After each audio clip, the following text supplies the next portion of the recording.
June 1942. The Japanese mount another surprise attack on the Americans in the Pacific, this time on their remote base, Midway Atoll. 6 months after the devastating strike on Pearl Harbor, the US is still reeling from the shock and out for revenge. The Japanese saw an attack on Pearl Harbor as a way of crippling American power right from the beginning. It also fit in with a long Japanese military tradition of using surprise attacks at the beginning of wars. The outcome of Japan's shock assault on Midway will have a major impact on the wider conflict in the Pacific and revolutionize naval warfare.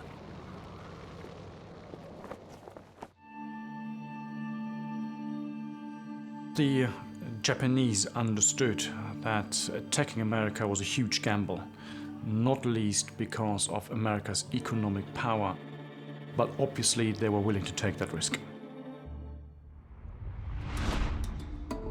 Midway itself is a tiny atoll in the Pacific Ocean, barely 6 square kilometers of land.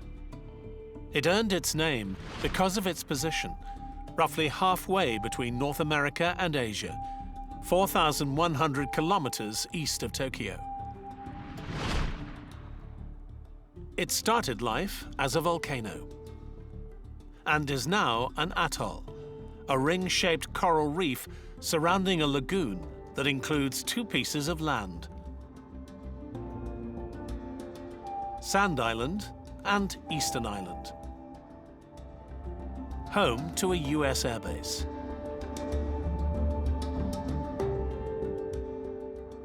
It's a tiny little set of sand dunes sticking up above the water. There's no fresh water there. It's home mostly to migratory birds. And its main goal is to serve as a warning and outlying outpost for the Hawaiian Islands themselves. It's actually strategically critical for the Americans, even though there's not really anything there.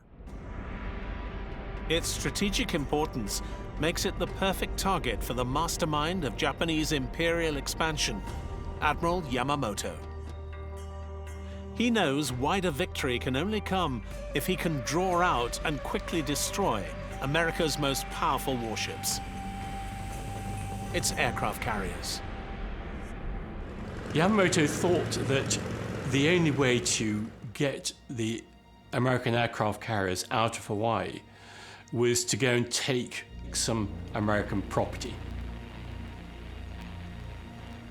The true destructive force of carrier air power had been revealed on one infamous day in 1941, the 7th of December, when Japan shocked the world with its surprise attack on Pearl Harbor in Hawaii. We heard a screaming aircraft, and moments later, a terrible explosion. We ran outside the hangar, about 100 yards from me. It was engulfed in smoke and flame. First thing we seen was a circling aircraft overhead with the rising sun insignia. We immediately knew what happened, and everything goes through your mind: fear, anger, surprise. I seen all battleship were on fire: the Arizona, the West Virginia, the Tennessee, Nevada, Oklahoma, California. It was a devastating sight I'll never forget. We shouldn't forget about how important that Pacific Fleet was to the American public. They were a symbol of American might, both military and industrial. That was our great fleet. That was invulnerable. Those were the best we could build, and the Japanese wiped them out in a day. The battleships are sunk or damaged, but the US carriers are not there. The great irony of the attack at Pearl Harbor was that although the Japanese used this radical new method of warfare, these groups of aircraft carriers, they actually failed to successfully catch any of the American aircraft carriers in port. While the US Navy had its carriers or flat tops, it could stop Admiral Yamamoto's ambitions.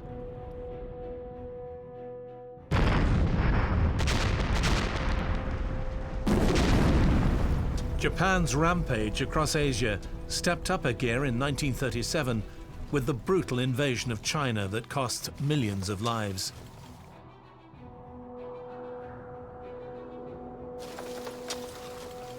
Its imperial forces subjugated and terrorized the Chinese before it set out to conquer more of Asia. One of the consequences of this is that America has announced an embargo of oil which will hit the Japanese extremely hard. This would have a crippling effect on not only their economic life but also their military expansion plans. The Japanese response to the effective oil embargo was to attack Pearl Harbor. By mid-1942, the Japanese Empire occupies Southeast Asia, Malaya, Singapore, Hong Kong, the Philippines, and several Pacific islands.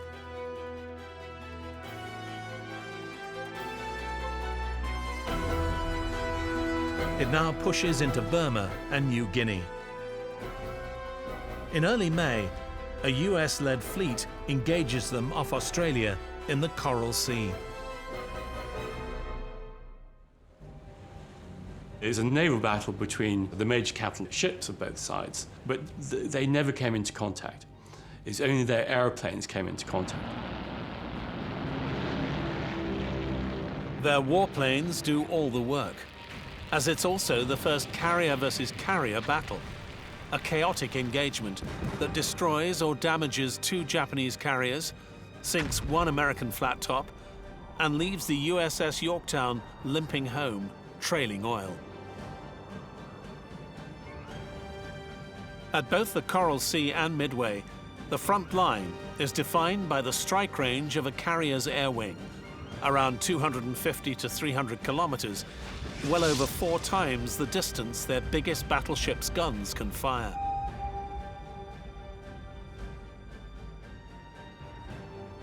The plane is now the decisive weapon. Its armament and endurance, combined with the pilot's observation and flying skills, his instincts and luck, are now the critical factors in determining victory at sea. Carrier air power really revolutionized naval warfare at the beginning of World War II. And so almost immediately as navies realized that they could put aircraft on warships, they began thinking about the ways in which those aircraft could deliver bombs, torpedoes, all sorts of firepower at a much longer range than a battleship's guns could fire. The Coral Sea leaves Admiral Yamamoto with 4 big fleet carriers. His plan depends on the US flat tops being in Pearl Harbor and only responding once Midway is occupied.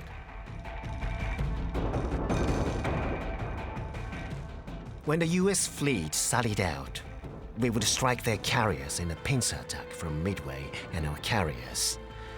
We did not expect to encounter enemy carriers that day at all.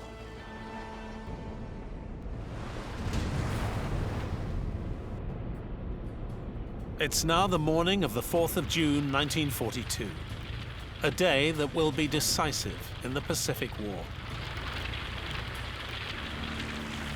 The 4 Japanese carriers launch a perfectly coordinated strike on Midway with 108 aircraft.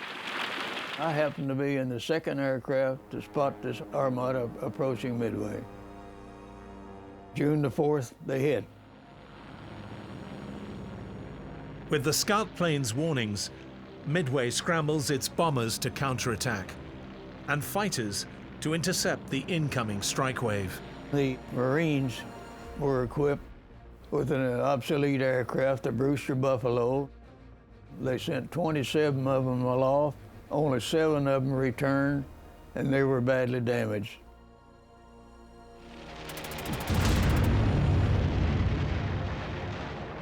The Marine interceptors are cut to pieces by the highly maneuverable Zero fighters.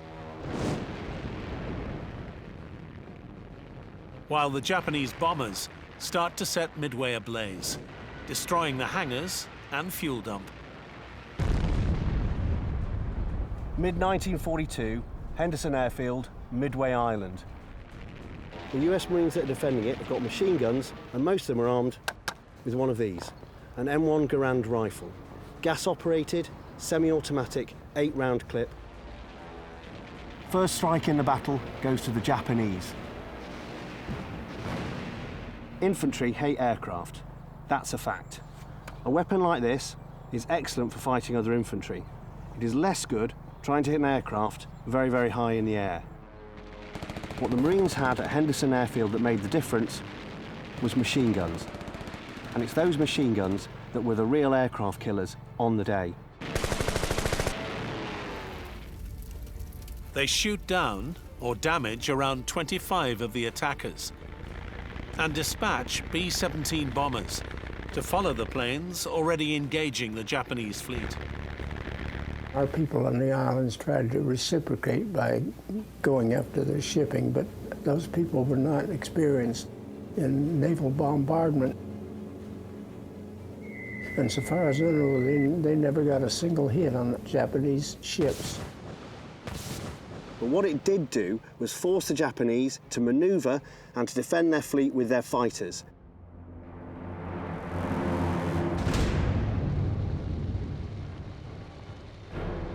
This ties up the carrier's decks with fighter operations stopping the launching of more bombers, which are needed as the first Japanese strike fails to destroy all its targets. The decision to launch a second attack to finish the job will have dramatic consequences.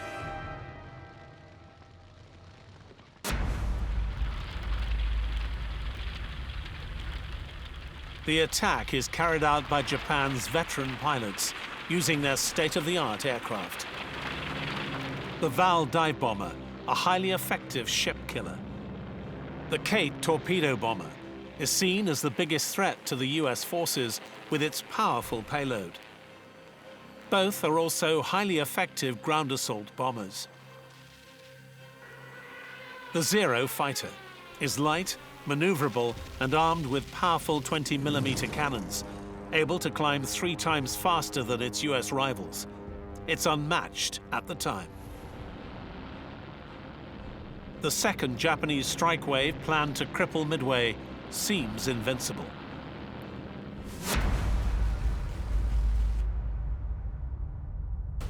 However, the 3 American flat tops they believe are in Pearl Harbor, 1,700 kilometers away, are in fact now approaching them rapidly.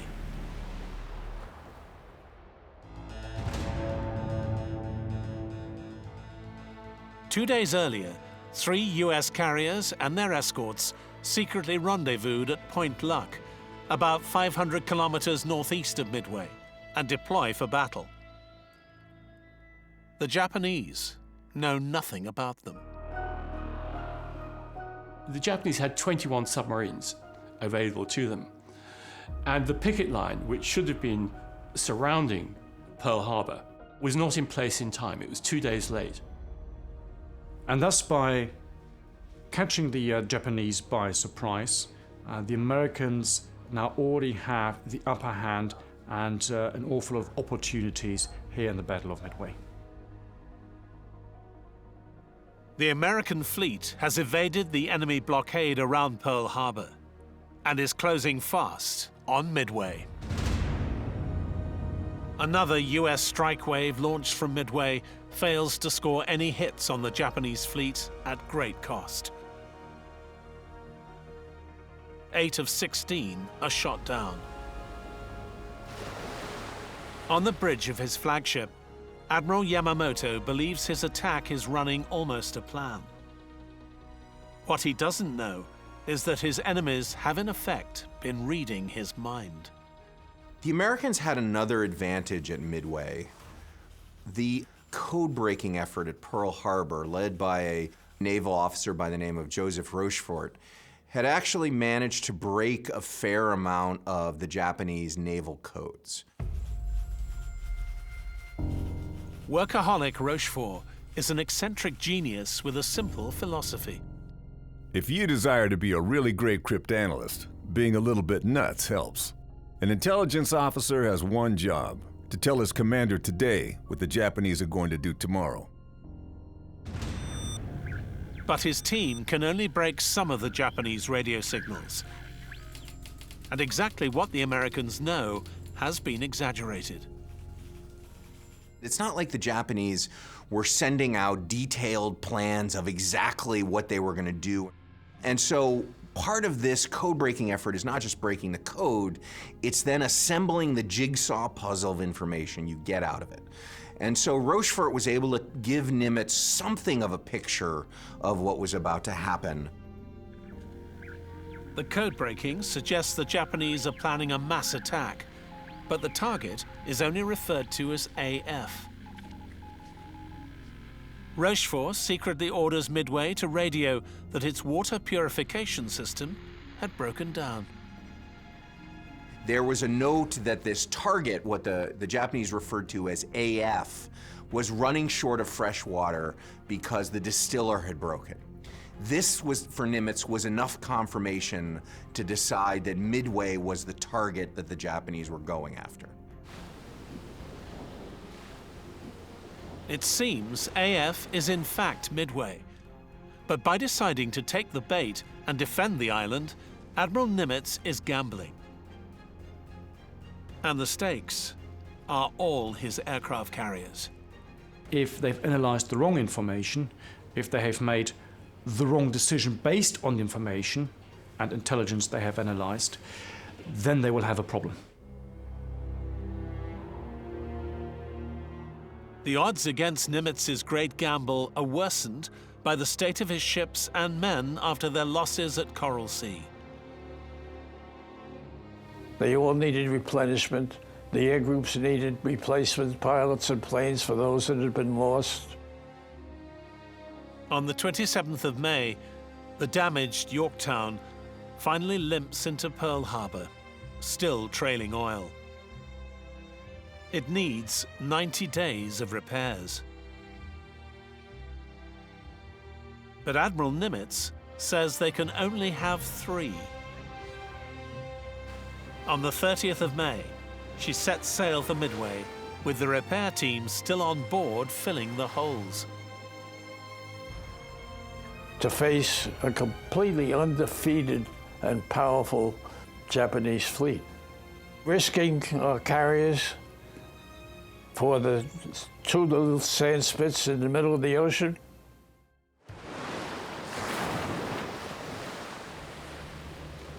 The Enterprise and Hornet had departed for Midway 2 days earlier. And then the Yorktown magically appeared. So there were now 3 of us. We had heard that there were as many as 6 Japanese carriers. So it had kind of evened up the odds just a little bit when the Yorktown came online. No one then knew that in fact Admiral Yamamoto only commands 4 carriers. But even today, many still believe one of Midway's biggest myths. The legend around Midway is that the Americans were underdogs, that the plucky, undermanned, under-equipped American fleet somehow managed a miraculous upset over an overwhelmingly large Japanese fleet.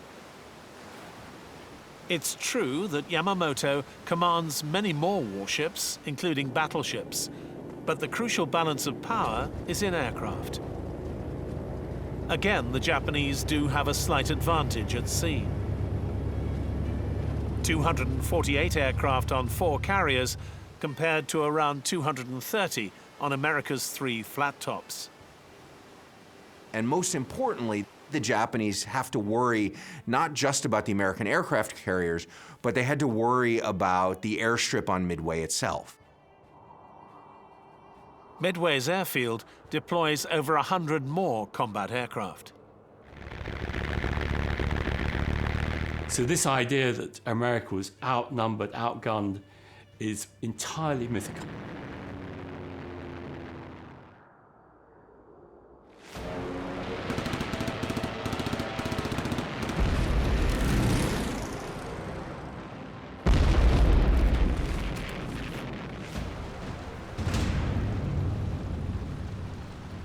That morning, the first Japanese strike leaves Midway burning, but calls for a second wave to finish the job. Yamamoto's deputy, Admiral Nagumo, is in operational command of the 4 carriers. He orders his planes rearmed to bomb the island. So their deadly anti-ship torpedoes are removed. Nagumo still does not know the Americans are closing. His scout planes report nothing.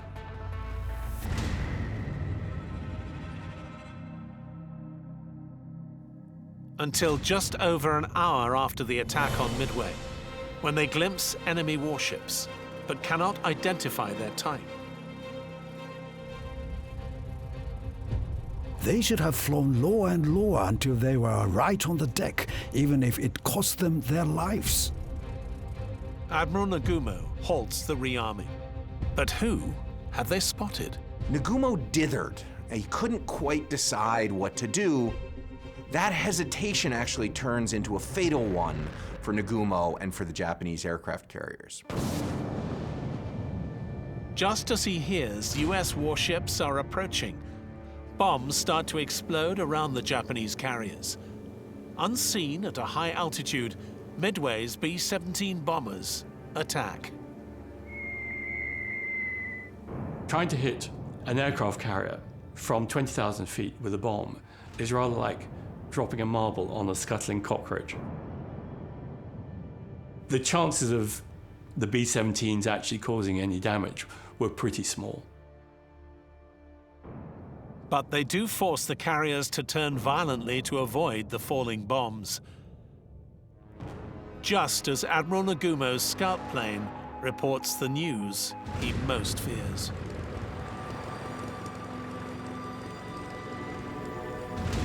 Enemy force accompanied by what appears to be an aircraft carrier bringing up the rear. Nagumo only has a very small force of dive bombers ready to go.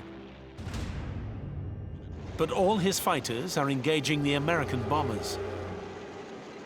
He now faces a critical decision. Launch a suicidal attack without fighter escorts, or wait for a mass offensive. First strike advantage is absolutely essential. For the obvious reason, if you can bury the opposition aircraft carrier, it can no longer send up planes to attack you. But Admiral Nagumo also faces another problem. His strike wave is returning from Midway and must land as it is low on fuel. It is feasible he could have got some planes off, but it would have been at the cost of very large numbers of planes coming back from the first strike on Midway. So Nagumo is caught, I think, in almost an impossible position. He cannot launch any planes while others land. In retrospect, I think Nagumo made the wrong decision. The real threat was the American aircraft carriers. Those were the ones that he had to deal with. I don't think you can blame Nagumo here. He doesn't know where the Americans have found the Japanese fleet and have launched aircraft. So he's really in the dark here. But if the Japanese admiral is in the dark, the American aviators are clear on their mission. Attack. Of course, the pilots dashed up there and revved up their engines and took off. The Americans did not hesitate. The Enterprise and Hornet launch their mass strike wings 90 minutes before they are even seen by the Japanese scout plane.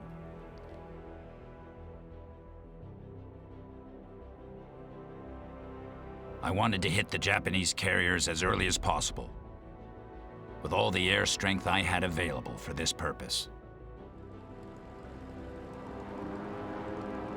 But his bold move is followed by a shambles, as the different squadrons struggle to form their attack formations in the air.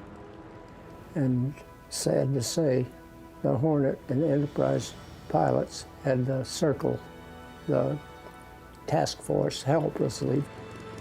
So we lost some valuable time and very, very valuable aviation gas. It is over an hour before Hornet's strike force finally departs. When you look at the airstrike that the Americans had launched, it was kind of chaotic.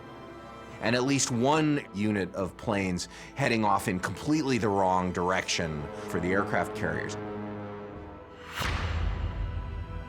All 4 squadrons of the Hornets Air Group, led by Commander Stanhope Ring, head due west, rather than southwest, where the Japanese carriers had been spotted.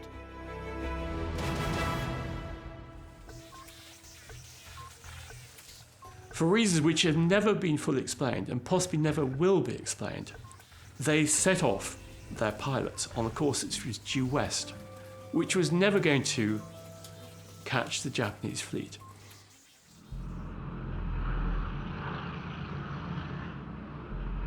Far below Commander Ring's dive bombers, Hornet's torpedo bombers are led by Lieutenant Commander John Waldron. He breaks radio silence.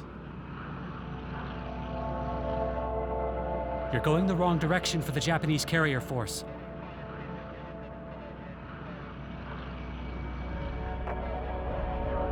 The hell with you. I know where they are, and I'm going to them. Waldron disobeys orders and banks to the southwest, followed by his whole torpedo squadron to hunt for the Japanese carriers. Then the fighter escorts and dive bombers also abandon Commander Ring. But now dangerously low on fuel, 13 out of 24 are forced to ditch into the sea before they can reach Midway. Technically speaking, this is disobedience of a senior officer in combat. It could even be classified as a mutiny. But no one is punished as it is covered up. As long as you were successful, you were pretty much excused after the battle was over. By chance, Waldron's men are filmed a few days earlier. But what happened to them that morning?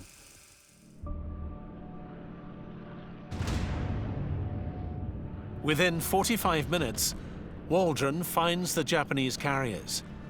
And without any fighter escorts or dive bomber support, his squadron drops to 60 meters and attacks.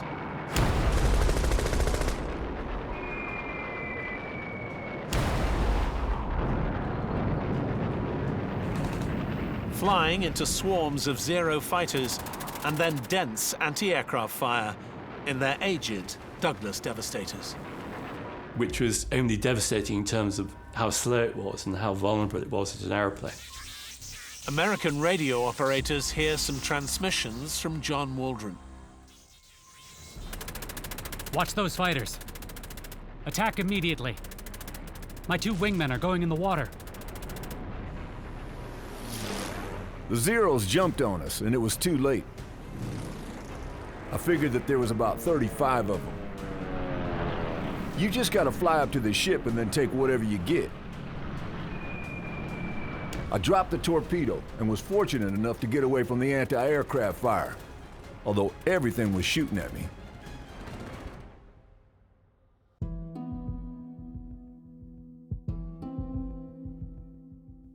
Ensign Gay is the only survivor from those 30 men. His squadron scores no hits. They're armed with the infamous Mark 13 torpedo, already thought to be fatally flawed. They did a test. It was too slow. The firing pins didn't work. And it couldn't operate at the right level in the water to be able to hit a ship. They ran erratically, they ran deep, and some of them just hit the hull of the ships that they were targeting, and the torpedoes broke up and sank without exploding. So effectively, John Waldron, with his squadron of torpedo bombers, went into attack with duds. The chances of any of them actually going off and sinking a Japanese aircraft carrier were practically zero. Waldron's sacrifice, a decision made by just a handful of pilots, redefines the front line in naval air warfare. The pilots, the people sitting in the planes, have got a very and fundamental different experience of warfare from what you would, for example, find in a land situation. These individual pilots can, in the right circumstances, determine the outcome of an entire battle, and now transform warfare. This was completely new stuff, new war machines and new tactics. It was very early days.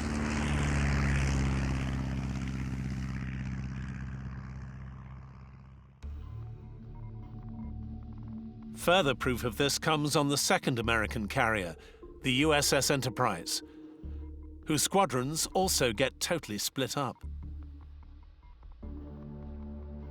Like the Hornets, her dive bombers and fighters have also entirely lost track of the enemy carriers. But somehow, her torpedo bombers find them. But will they share Waldron's fate? Enterprise's devastator torpedo attack is led by Lieutenant Commander Eugene Lindsay. Their attack is almost as suicidal as Waldron's. Most are shot down and killed, causing no damage to Yamamoto's carriers.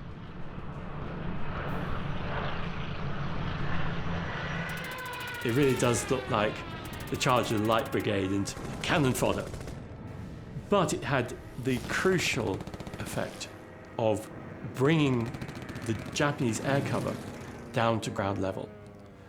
It also made them short of fuel and ammunition, so they needed to come back to their ships to be refueled and reloaded with ammunition. And this set up the perfect opportunity for the one attack weapon that the Americans had, which did work.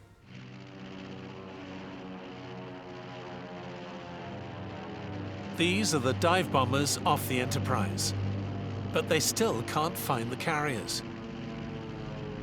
Arriving at the estimated point of contact, the sea was empty.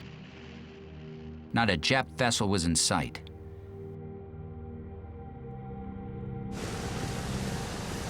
Unlike the vulnerable Devastator, the other American strike aircraft is more modern.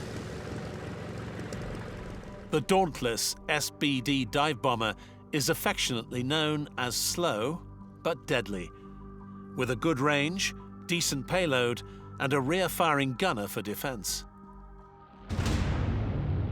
Veteran aviator Wade McCluskey leads Enterprise's 2 squadrons of dauntless dive bombers.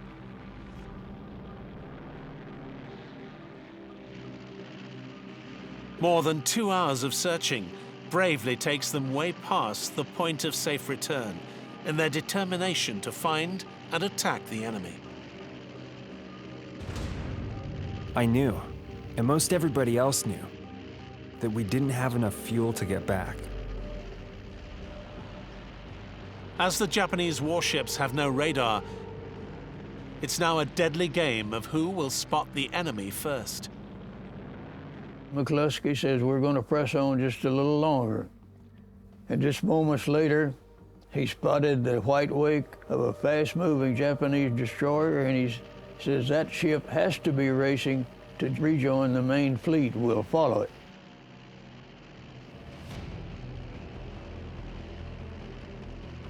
McCluskey gambles all his plane's fate on a hunch that the enemy destroyer is speeding back to the 4 carriers.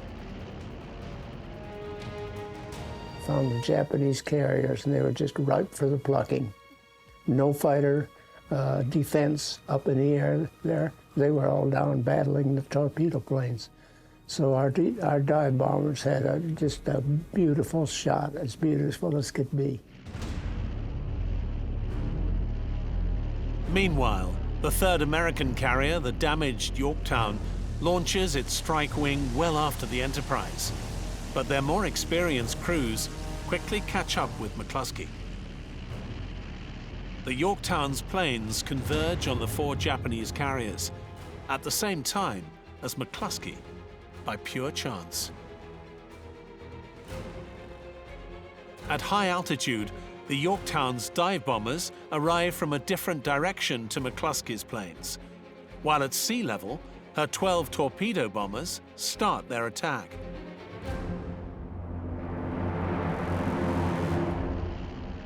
But this time, they go in with a fighter escort.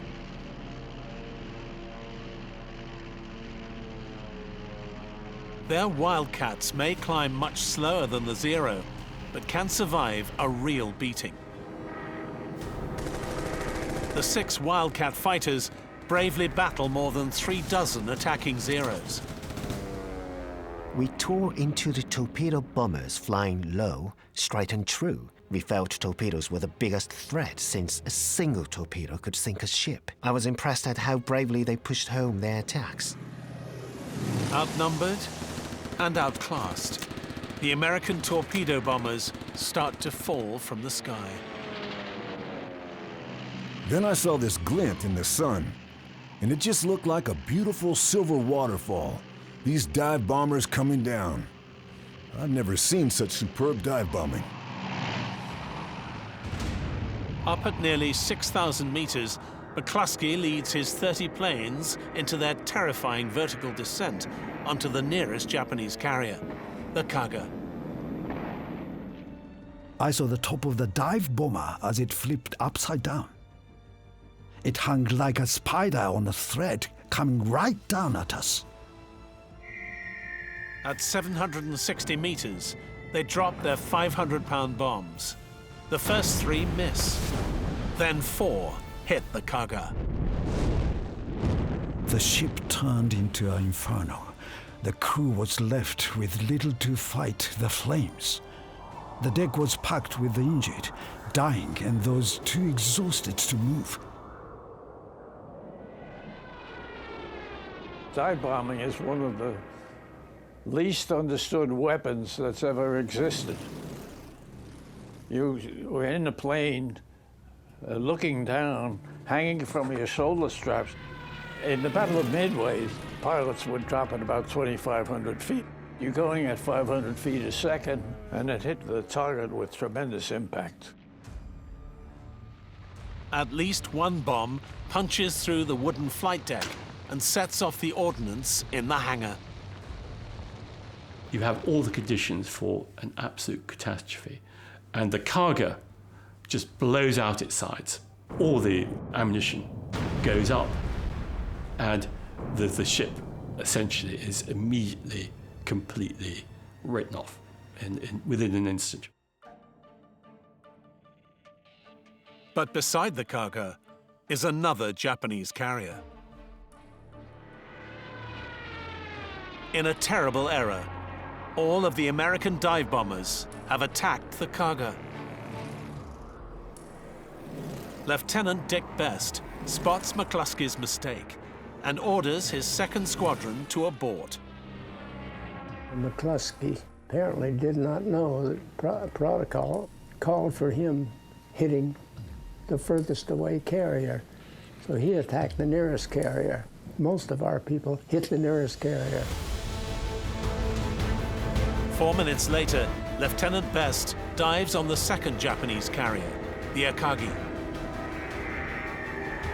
His bomb punches through the flight deck and explodes in the plane-filled hangar. And he did a beautiful job on it, plunked his 1,000-pound bomb right where it would do the most damage. As Best pulls out of his dive, he sees a 3rd Japanese carrier burst into flames.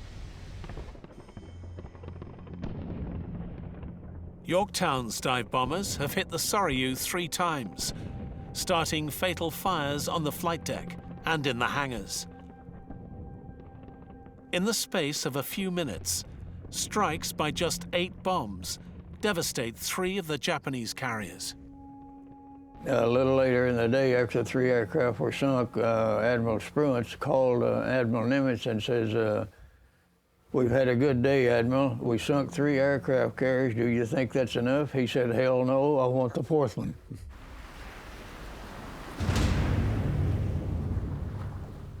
But before the Americans can regroup, the Japanese strike back. Their only unscathed carrier, the Hiryu, launches a counterattack. The American strikes have proven how few hits can destroy 3 heavily defended carriers. But another technological advantage now comes into play for the American fleet: radar. They detect the enemy strike planes about 75 kilometers away, allowing more US fighters to scramble, as those on patrol are vectored to intercept.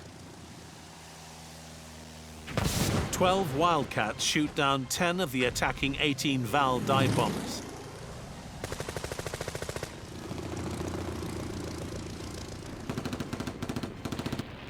Two more fall to the barrage of anti-aircraft fire thrown up by the Yorktown and her escorts. But the 6 surviving Vals execute a textbook dive bomb, scoring 3 hits from just 150 meters.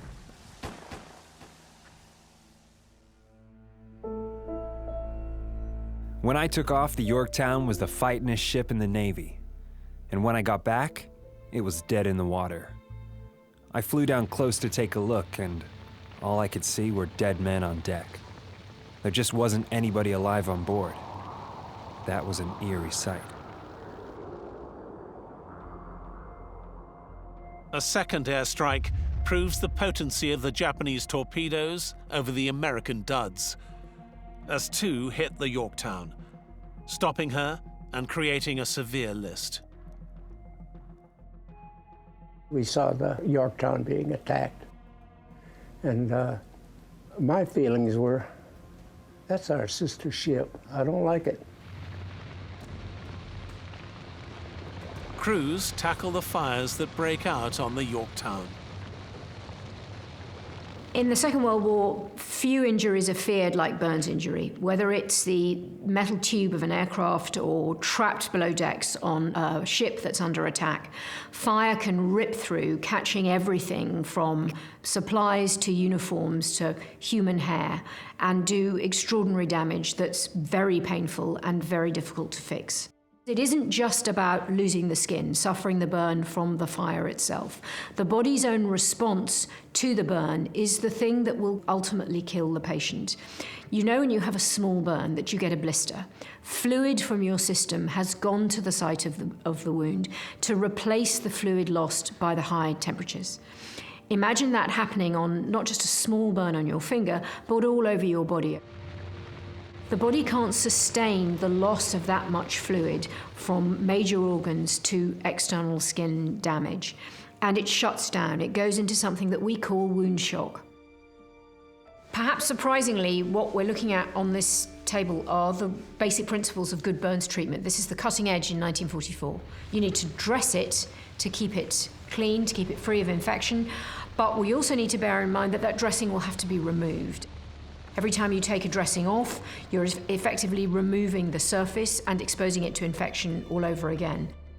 So petroleum jelly, really simple compound, becomes a key component of burns treatment. You slather petroleum jelly over the burn surface and then you apply the dressing. And it means that the dressing can be removed atraumatically. They're not taking away a layer of healing that's already started to happen. And in addition to these 2 quite simple things, saline, salted water, replacing the fluid lost at the burn site. 3 really simple things, but they're the foundation of saving the life of a badly burned patient. There is still in the United States a tremendous reticence about letting the public see the consequences of the war. So when service personnel are returned, particularly from the Far East, who've sustained burns injury, who've got this kind of scarring that can be fairly difficult to look at, to understand and to process, they're generally hidden away. They're taken into hospitals behind high walls and they continue their treatment, and very little attention is paid to them publicly as having served their country. As the damage control crews battle to save the listing Yorktown, her operational planes and pilots fight on from the other US carriers, and then locate the Hiryu.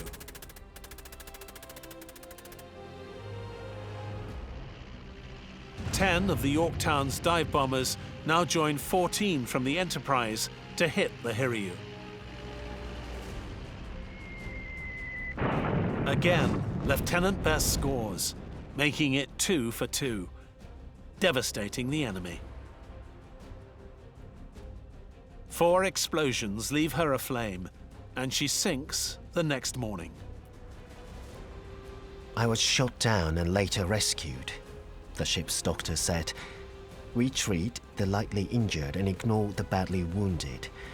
They are a waste of resources. This is the reality of war.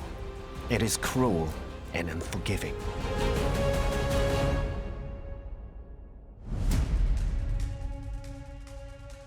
As the sun sets over the crippled Yorktown, Admiral Spruance takes overall command on the Enterprise.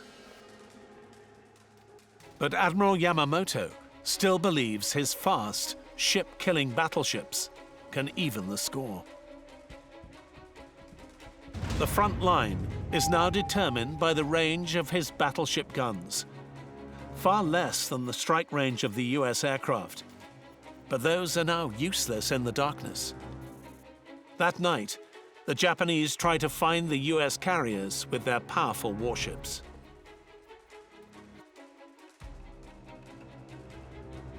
Admiral Spruance eventually orders a withdrawal, defying the outrage of his officers who want to continue the attack. His wise decision saves the American carriers from possible destruction by the battleships.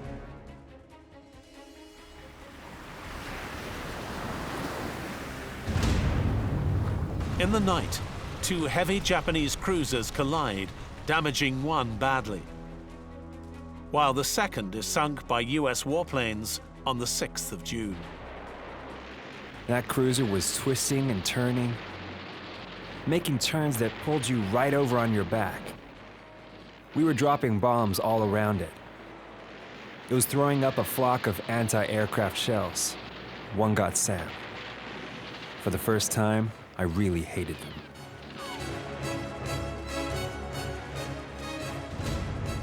Admiral Yamamoto cancels the Midway operation. When we returned to Pearl Harbor, we were greeted by Admiral Nimitz. He shook hands with everybody. It was quite a homecoming.